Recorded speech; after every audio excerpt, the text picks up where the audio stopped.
চিংড়ি মাছে নুন আর হলুদ মাখিয়ে রেখেছি, আলুতে নুন আর হলুদ মাখিয়ে রেখে দিয়েছি।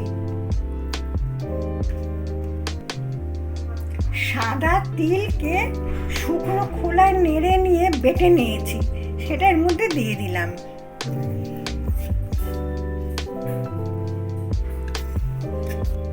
একটু স্বাদ মতো কাঁচা লঙ্কা বাটা দিয়ে দিলাম।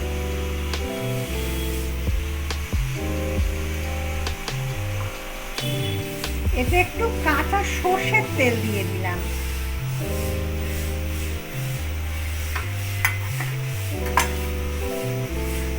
একটু নুন দিয়ে দিলাম। এবার এটা হাত দিয়ে মেখে নেব।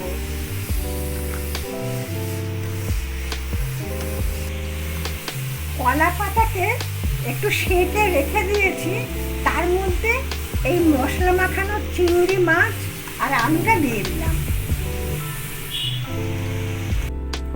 কটা চেরা কাঁচা লঙ্কা দিয়ে দিলাম।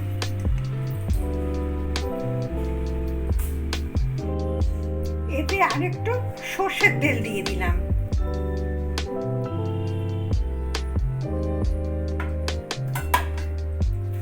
এবারে এটা মুড়ে নেব।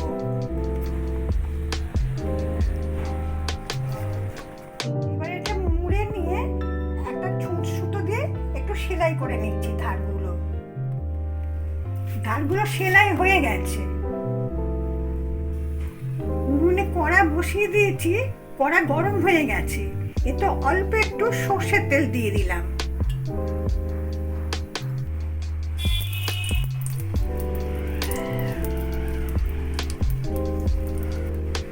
কলা পাতা শুদ্ধ মাছটা দিয়ে দিলাম।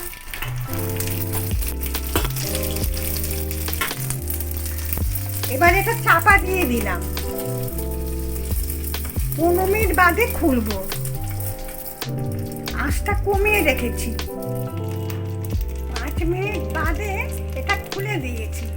এবার এটা উল্টে দেব।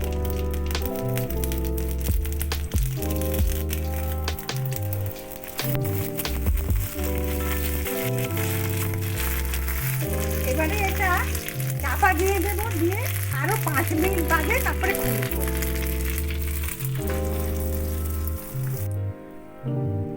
5 মিনিট বাদে খুলে দিয়েছি। রেসিপিটা রেডি হয়ে গেছে। আপনারা প্লিজ ঝরঝরে গরম ভাতের সাথে ট্রাই করবেন, আর একবার প্লিজ দেখে নিন। দেখুন আলু সেদ্ধ হয়ে গেছে। এই জন্য